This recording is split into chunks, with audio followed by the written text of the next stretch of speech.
The Game of Zen explores the often overlooked ways in which professional, personal, and spiritual growth are interrelated. We dive deep into the life teachings of the Buddha and the mindfulness practices of Zen, revealing how they can help us dramatically expand our possibilities for wholehearted work, life, and play.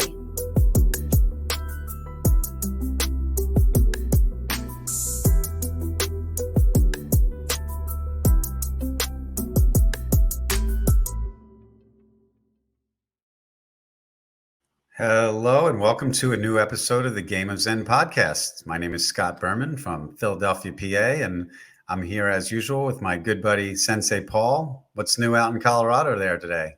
Hey, Scott. Good to see you this morning. Not too much new. I got a good caught up on some sleep over the weekend. So starting the week, fit and chipper here. We've got this really interesting kind of climate zone in Colorado now where we've got actually some more snow coming in, I think, this week, but it's been up in the mid 70s some days and then big blustery wind now. So a real chaotic kind of zone climatologically that I think everybody's feeling. I'm certainly feeling it. Yeah, that's interesting how it goes back and forth. We're getting warm here and things are blooming, so it's actually been beautiful. Just the park that I live right near is coming alive in so many ways, and I do love this time of year. Nice. Cool. So today's episode is going to be all about attachment, and we've talked a little bit about this before. We did previous episodes on ignorance and impermanence, and now we're going to attachment because it causes lots of things, and it comes up almost every day.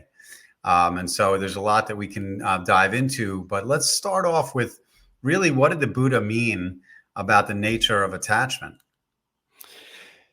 Yeah, so it goes right to the heart of Buddhist teachings, and means right to the heart of a way of seeing how we create suffering for ourselves and doing something about it.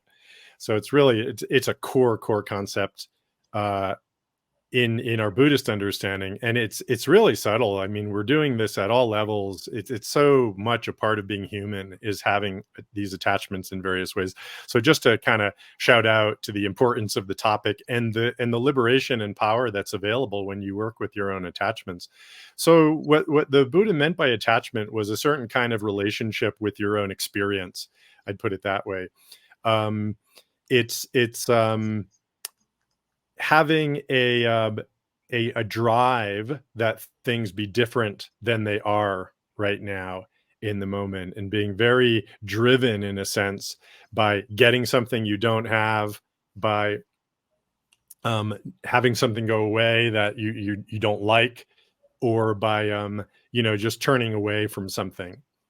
So you're in kind of a reactive, you could say, relationship with your own reality. Okay, the way I put it is, it's an adversarial relationship with your own reality. And we can have subtly adversarial relationships with other people, subtly adversarial relationships with time, subtly adversarial relationships with society or the world, subtly adversarial relationships with money, with even information, with stories. Okay, so it's a certain kind of way of being with all those things where we want them to be different than they are. Mm-hmm. That's the essence of attachment, as I understand it. Yeah, and I found that when I was thinking about this, there's so many different parts of my life where attachment comes into play, and I think about it a lot more now. And just to use one recent example, this is the Game of Zen, and I was thinking about the Sixers basketball season, which just ended last week. Congrats to the New York Knicks, by the way. And for every year, for all these years, I've been attached to the Sixers season. Like emotionally, I'm a fan. I want them to win, but it's also a job. So I have a schedule, and it comes out in like September, and there's a lot of games on it, and I'm looking at it every other day. And then you get to the end of the year and the playoffs end, and then it's like, okay, that's over with. It kind of ends suddenly. And it's always a bummer when we get knocked out, which happens every year. But at the same time, it's also a relief because I'm not attached to this basketball season anymore. And I don't have to go to work there until October. And it's just, a lot going on. So it's sort of like how do you distinguish between something that's good and exciting and joyful versus something that might be causing you suffering? Yeah, it's a subtle question, but I want to just honor and recognize how a perfect an archetype that is for attachment, with which so many of us feel. Allegiance to emotional investment in a sports team, and riding the highs and lows of their wins and losses. I remember my Zen teacher Shishin Roshi sharing with me early in our time together. So he was in his 40s, probably late 40s, and he was an athlete himself and a sports fan himself, and even at that point of his life, he still had this strong allegiance to Berkeley, UCal Berkeley, where he went to graduate school, and he supported their teams, especially when they played Stanford, the interregional rival. And of course, so much mixed up in that, right? With Berkeley being the public school, Stanford being the swanky private school, and both of them with a long tradition of athletic success in various sports. And he found himself just strongly rooting for Berkeley, even later in his life. And he noticed, how it kind of controlled him, and he did some investigation, on himself in that. And I really believe he was able to kind of move to a freer place with that. He would still root for them, but he was no longer like subtly emotionally invested. He could take the highs and lows just, perfectly as they were. And you reflected that, right? You do have this relief. That's the structure of the practice of working with attachment, is when you decouple yourself in a sense from that adverse relationship, right? There's a craving relationship, not yeah, a craving relationship, as if you need it, right? You need it to be okay. Yes. There's great relief, and liberation in that. Now you talked about the positive stuff, and there is positive, right? We care about teams, we care about people, we want them to do well. Um, but the problem comes in when we're so invested in them being, winning or doing well, that we're not okay. We're pulled off of our own fundamental ground of being, our okayness, our sense of well being, you could say. When those becomes destabilized, when things go poorly or wrong for others, that's the attachment that Buddha is talking about. He's not talking about not caring, and he's also not talking to extend that a little bit more. He's not talking about having a stable, secure relationship with people. There's a lot of really great wisdom unfolding around, attachment theory as a relatively new, meaning in the last 20 years, I think, discipline of understanding how we form relationships with other people, which is typically based on our relationship with our parents and their attachment style, and then the attachment style we needed to adapt in order to have a relationship with them. And so there's a few key flavors of insecure attachment, and then there's secure attachment, which is kind of the best, for moving forward. So a secure attachment is not attachment that the Buddha is talking about that causes suffering. In fact, secure attachment is healthy attachment, which helps to ameliorate the suffering that is Mm. caused by the attachment that Buddha was talking about. So how does Buddha suggest that we overcome attachment? Like, so how do we distinguish between the good and the bad, and how do we get past the bad stuff? Yeah. So the Buddha talked about these three forms of attachment: craving, aversion, and ignorance. And we work with them basically, directly in terms of what is manifesting in those ways, and then we work with it. So it's a little bit different. For that which we're craving, we say we let go.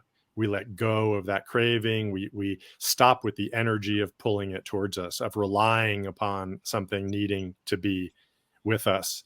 Okay, so letting go. With aversion, we're pushing something away from us. So I say the antidote to that is to let it come.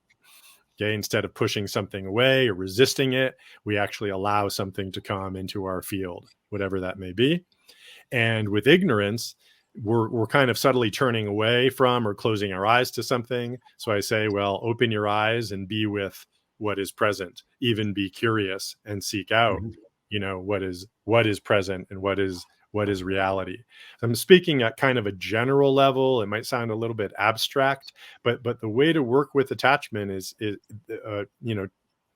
suffering causing attachment is to not do it. Is Okay. neutralize it. So you do the opposite. There you go. Just don't do it. Yeah. I find what's fascinating about all of this stuff is how it's interrelated. Like these topics, like craving causes attachment, ignorance causes attachment, and so on. And so I think the more that you dig into it and understand it, you get out of it easier. And Mhm. I was thinking about craving, how there's many different levels or different things, and we're going to get into some more later. But when talk about craving, some of the things are really, really important. I crave good health. I'm attached to my health and my heart beating strongly, right? As far as the Sixers go, I would like them to win, but it's really, if they don't, it's really not going to be a big deal. So sports is one of those cravings that, you would like it to see happen, but it's not going to change too much if they don't win. Then there's work and there's money and there's your family and so on. So there's all these different levels of attachment that you crave. But how do you put them into perspective in terms of what's really important and what's not? Well, the key is to study yourself and to see how you're operating. Are you grounded? Are you whole? Are you able to be connected and loving and authentic with other people in your work, in your life, in your relationships? Are you able to be that? We're not trying to pathologize anybody from the outside. What we're doing is giving people a lens for them to understand their own disease, if you will. We call this this attachment is an affliction. So this is not a moral mandate to be a certain way. You should not attach, or you should let go of things. Mhm. It's that look at how you are causing suffering for yourself and other people. And when you do that, you can see that you when you're really strongly attached to something being a certain way, that you get thrown off. You get Yeah. thrown off your center, and then certain these afflictive states come up. You get anxious, you get stressed, you get fearful. These are all signs that you're attached. I mean, they're signs that you might be attached. Attached with this adversarial relationship with the world, that you're trying to manipulate it to your ends. So they're always pointers, anxiety, fear, stress, disconnection, strong, patterns of depression or mood. They're kind of pointers for you to look in and say, well, what might I be attached to here that I can go into and understand what's going on there, and I can I can heal myself, so I don't need to continue to pull those things towards me. There's an interesting kind of question that I had for myself that I asked myself. It was just a few months ago. It was, what comes first, fear or craving? Hmm. Do we crave out of fear, or does the fear come because we're craving something and we're not getting it? What what do you what do you That's feel? How do you feel? I feel it's a great question. I feel that craving comes first, in my experience, because there's certain things that I'm trying to accomplish, could be big, could be small, and I want them to happen a certain way. And when they start to go and they're not going a certain way, that's where fear comes about. Yeah, I agree. I agree. That's what I discerned as well. Now, we're not talking about the fear when a tiger jumps up in front of you, right? That's a proper Yes, existential fear.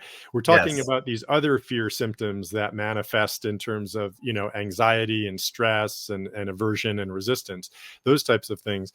It's the craving for something comes first, and then very subtly and very quickly there's this system. What if I don't get this? What if I don't get this? I'm not going to be okay, and it's going to be even worse. It's going to cascade. You can study yourself just in terms of hunger is something that I've taken as a practice.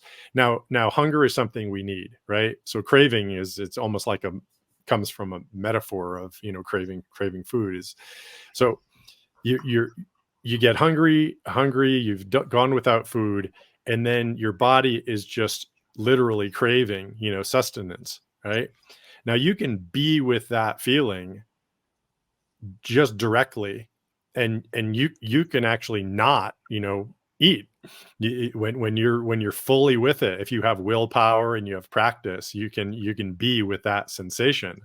But you can notice how very quickly, as you start to get hungry, your mood starts to change. You get hangry, right? And there is this subtle kind of fear arising about, I need this, and I really need it, and something really bad is going to happen if I don't get it. But the volume is turned up louder than it needs to be on that fear system. So it's interesting, right? The craving, the seeds of craving are all through our bodies.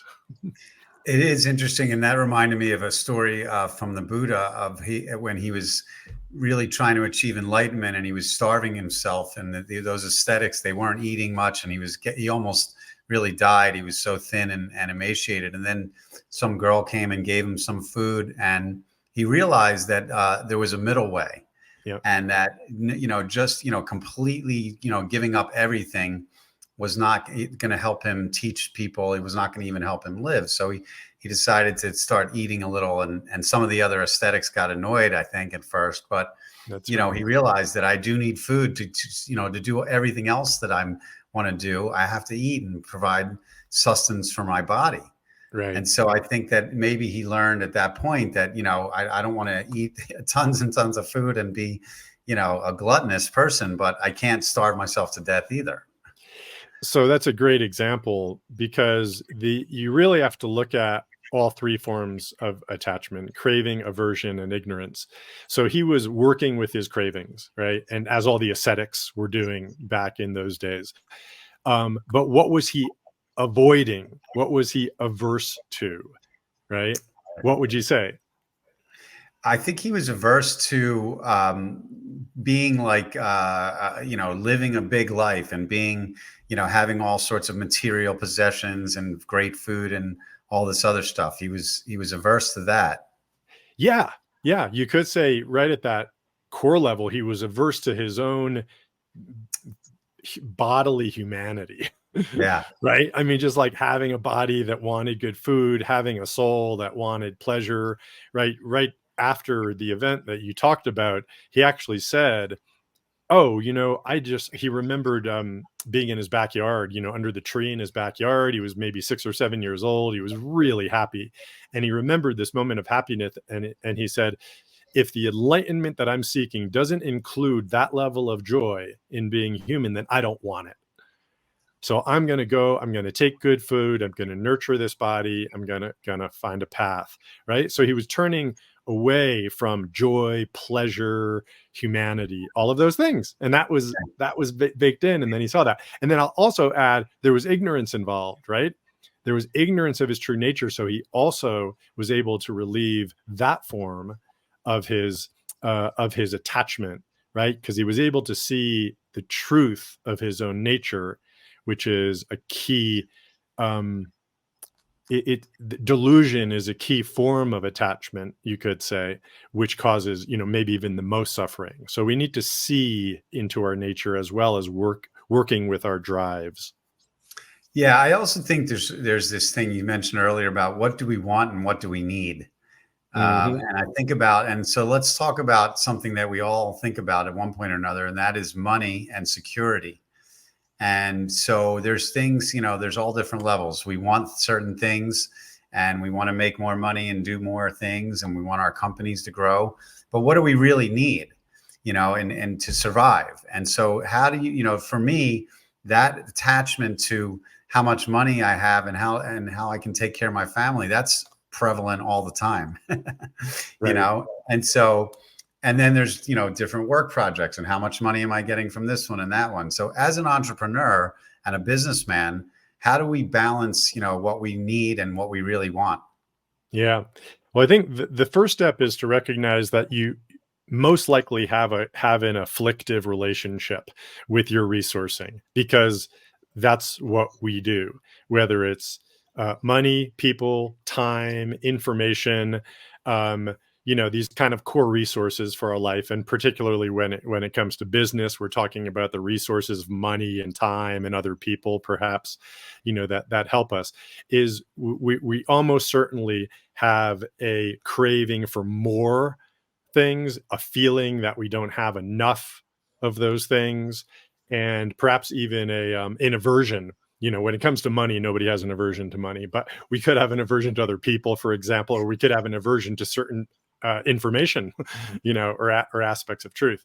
So we can push those away. It's to recognize that, and so that is then to really be real with what you do have. Okay, really be present with what you do have. Be actually grateful for what you do have, right? Really be appreciative and grateful for, say, when we talk about money, of the financial resources that you do have. So many of us, and I include myself in this, particularly in a business context, actually lose perspective on what we do have available to us. Right? Yeah. Corporate culture magnifies this. There's kind of never enough, in a way. But it's almost certainly the case that we're seeing things in a distorted way, because we all have these attachment-based relationships with these things. So see what you do have, really appreciate it. You can even give. You can give. When you give of yourself and invest the money that you do have in other people or in a partnership, actually that is enlivening and activating the flow of where you really stand with respect to financial abundance. It's neutralizing that afflictive attachment based relationship with money, and it does actually open up capacity for you. So it does, it does really, it relieves suffering, and the suffering in this case actually causes your reality to unfold in a certain way, because you're nurturing certain karmic seeds from that craving and aversion. Yeah, and I wanted to ask you about projects and ventures and things that, we've talked about this a little before, about how sometimes, you get involved with something and you get very much attached to it. When you're trying to build something, a startup, you put a lot of time and energy, and you get attached on 6 different levels. You get attached to the vision, you get attached to the people that you bring on, you get attached to the money that's coming in and what business is happening. And then sometimes it works out great and sometimes it doesn't. Yeah. And I found that it's at the end of certain things, it was difficult because I was so attached to it. And then as soon as it ended, I felt relief, even though it might not have worked out. So how some of those experiences happen with you? Yeah, I've had a similar experience, as staying with a startup, longer than I should have. And it was quite a surprise to me, because I had all these rationalizations for what was going to happen. And, we were going to get a big investment. We were going to land a big partnership. And so I kept thinking I was making rational decisions around that. But when I finally kind of woke up, to the prospects, and said, okay, I need to move on, I had a great relief, like you say. And then I realized how attached I was, how invested I was in things turning out in a certain way, to the point where it was really distorting my view. So the relief is profound, and the suffering is profound when we stay with things, longer. So, and this applies to relationships too, right? I mean, I've certainly stayed in relationships longer than I should have, or, should have. It's just, it was a learning process for me. But in retrospect, I can say that I wasn't fully clear with myself about what was going on, what I wanted from the relationship and what it was providing. So I was attached to a certain, I was deluded, right? I had that ignorance form of attachment, for sure. Right. And, I also probably had my own things I didn't want and things I did want out of the relationship, which continued, to cause me cause me problems. And also, I also love your story about how being attached to being a single guy for 50 plus years and then getting married and having a whole bunch of kids. Yeah. You know, you had this one type of life, and now you're attached to this whole family situation. And I'm sure there's a lot of love and joy that comes with that. And did you feel like when you finally gave up the single life, was there how did you feel when that happened? Yeah. Well, to talk about the positive first, it was all through my life, single person, I really resisted a deep, intimate, committed relationship. So that was an aversive, I had an attachment, right? I had attachment to my so-called freedom and independence. And thus I was averse to making a commitment. So I suffered from that aversion, right? I didn't have deep, intimate connections, which would have been really valuable to me. I didn't learn and grow in ways that I actually wanted to learn and grow. And so there was a suffering, associated with that. So when I did finally find my loving partner and committed to her, I felt amazing. It was this amazing relief from the suffering that I had imposed upon myself from avoiding commitment. So the joy of a deep relationship, a committed relationship, to have these, children in my life, and all the joys and challenges, which at some level my soul really yearned for, I finally had those. Now, then also, all of the things that I was attached to with respect to my freedom and independence, now I no longer had those. And I have gone through periods where it's like, holy cow, I don't, I got I a lot don't to have do. those anymore. I'm not going to pretend that that wasn't challenging for me to, lose those. So I had to work with my craving for those things. Mhm. And now I'm in a good balance because I can recognize when I need those things, when I want those things.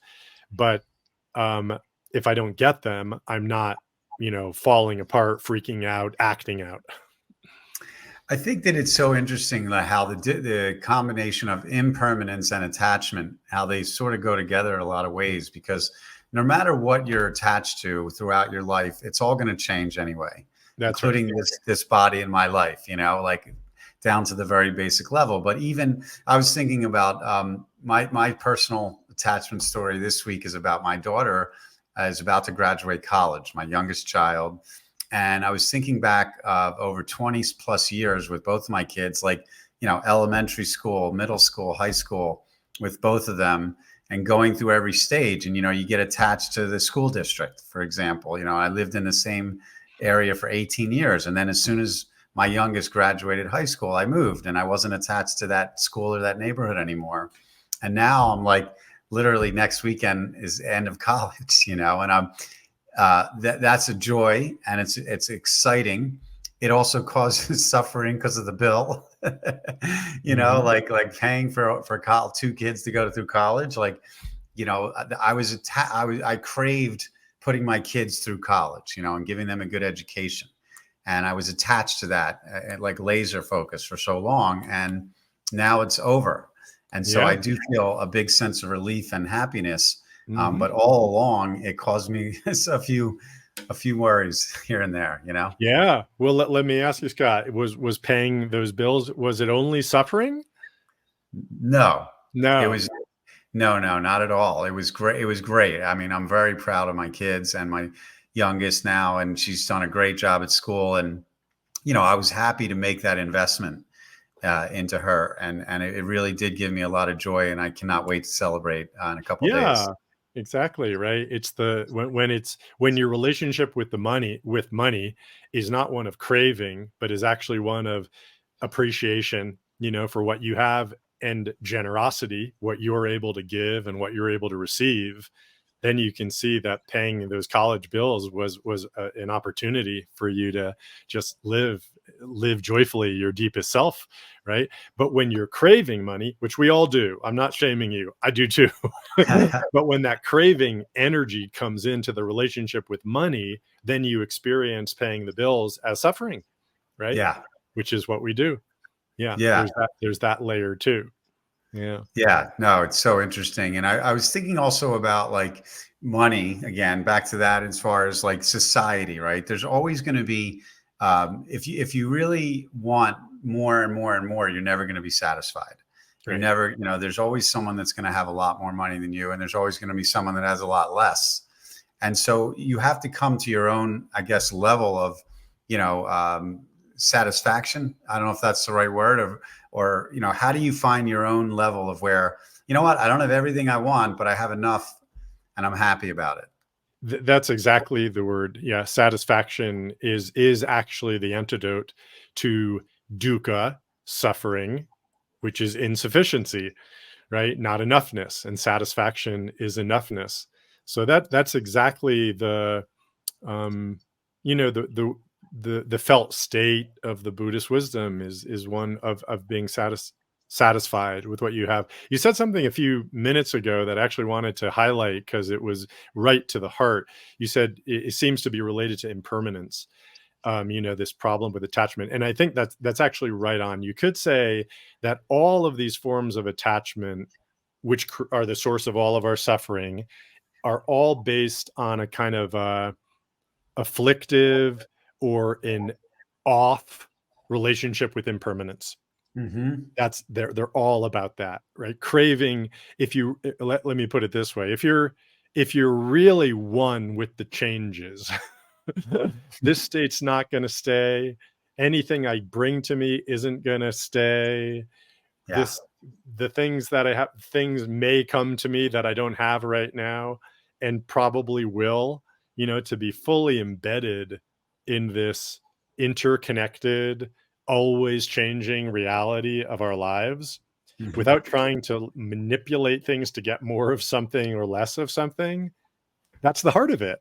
That's Yeah. really the heart of it. That's what attachment is trying to change this fundamental, Yeah. changing, impermanent universe that is going on. So really, that's kind of a maybe a positive, proactive way forward, is to just really be with all Yeah. of these changes, internal and and outside. Just appreciate them.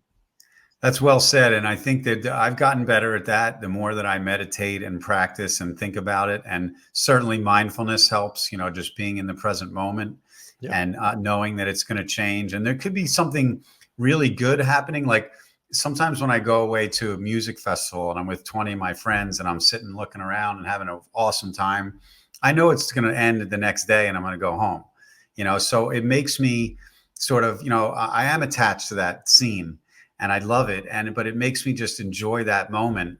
My mind might be drifting on to something I got to do next week, but I'm like, you know what? This festival is going to be over. I'm not going to see my friends for a while.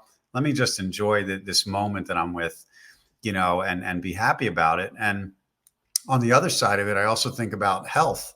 And, I went through a lot years ago with my heart, and it was a real rough time, but I knew that at some point I'd get over it. And I hoped and prayed. And so I think that no matter whether you're going through something good or bad, like understanding that it's going to change one way or another, it lowers your level of attachment. I guess that's Yeah. what you're saying. Definitely. Yeah. Yeah. To really appreciate, what's happening and what's passing.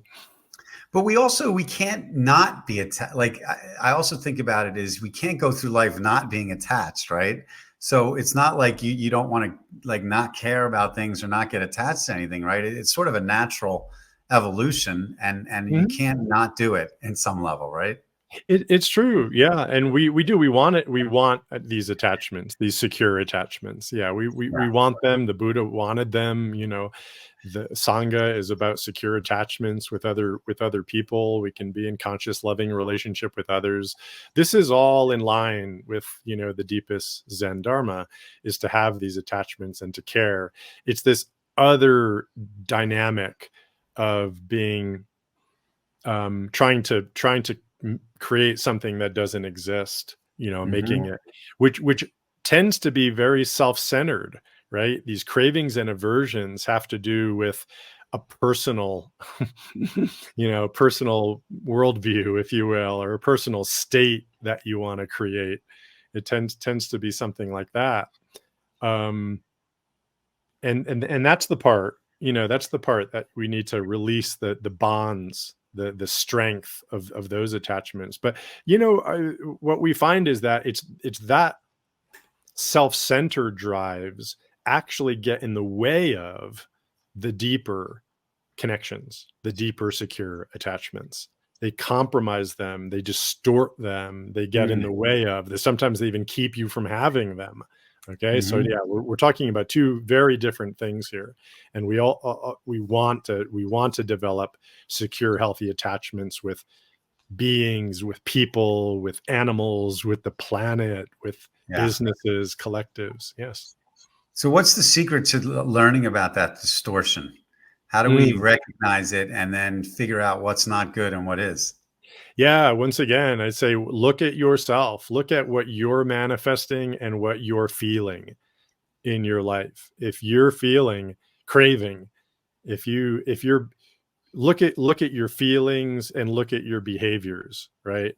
Typically our behaviors are driven by our feelings. So sometimes our behaviors are more visible to us. We can notice how we're behaving, even how we're communicating.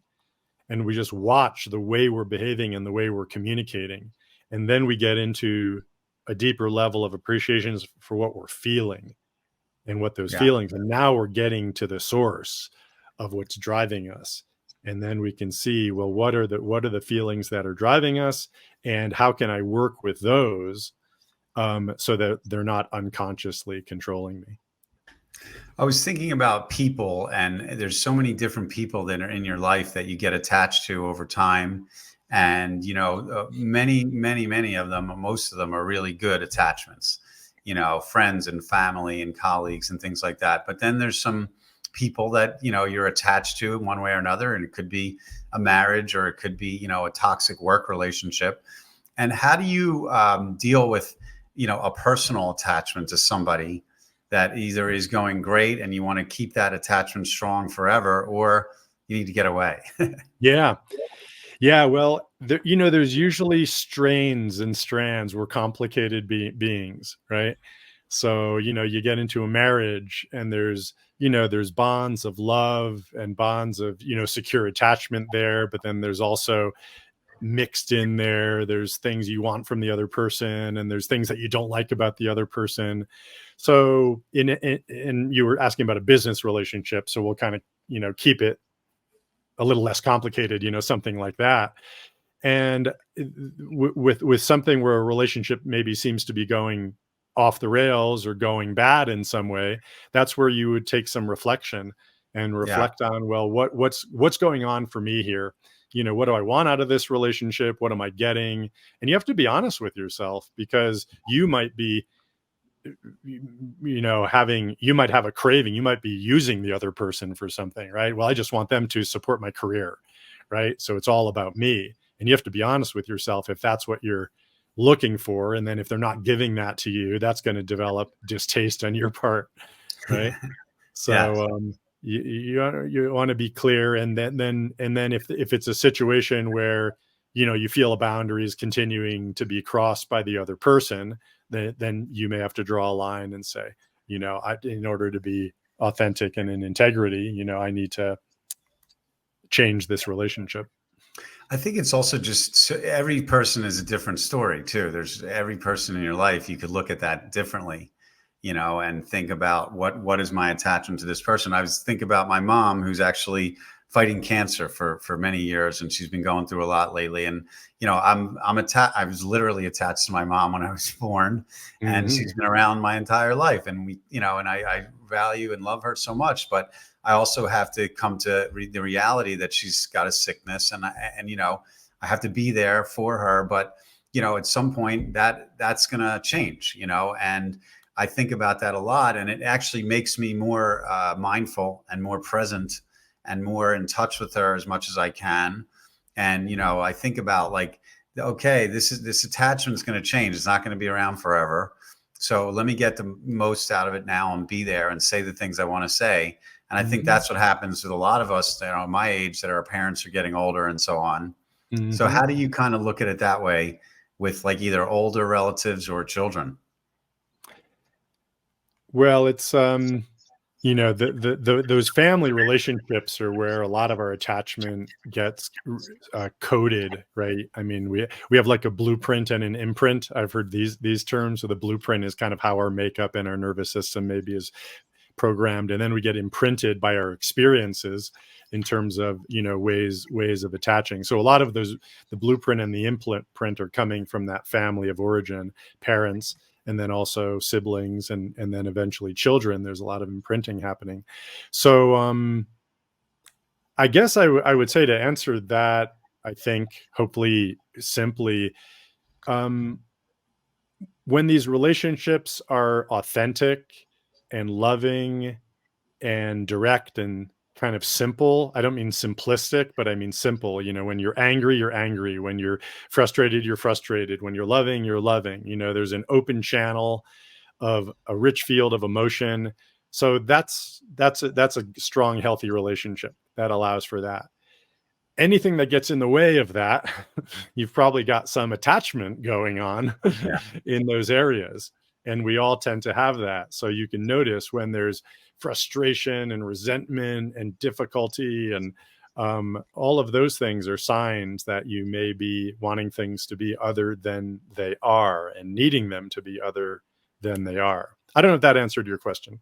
Yeah, no, it did. And I think the most important thing I've learned is just thinking about these things a lot and talking to people about them, and listening to people like you. And we appreciate everyone listening to our podcast, because, I learn things when I talk to you. And then the next day I think about, attachment and ignorance and aversion and things like that. So I think the more that you study and learn and practice with this stuff, the less it does cause suffering. I mean, it's inevitable that we have suffering, noble truth number one, but we can take steps to lessen it and make ourselves happier, I think. Yeah, exactly. It all, Buddhism it's about inner experience. It's actually, you're shifting your inner experience, and then you look at the world and your own life in a whole new way. So it's not a set of prescriptions for how things are supposed to be or look like, right? It's actually about how you can feel. So, teachers they can't really tell you how to do anything, or even what say a healthy attachment looks like, but I can tell you what it feels like, and it feels loving and open and connected and emotionally free, with a range of movement and feeling within your own life. And if you don't feel that way, then it's likely there's some things going on within you that you can work on and make yourself suffer less and live more happily. Brilliant. I love it. And for more wisdom like that, please check out the Zen at Work newsletter. Talk to Paul about coaching and the Catalyst Group.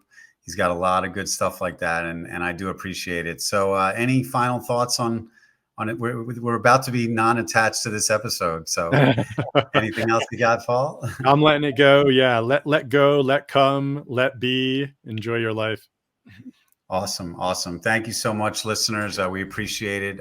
Tune in to the Game of Zen podcast, wherever you get your podcasts, and check out Paul's work. And we'll be back again soon with a new episode. Thank you very much.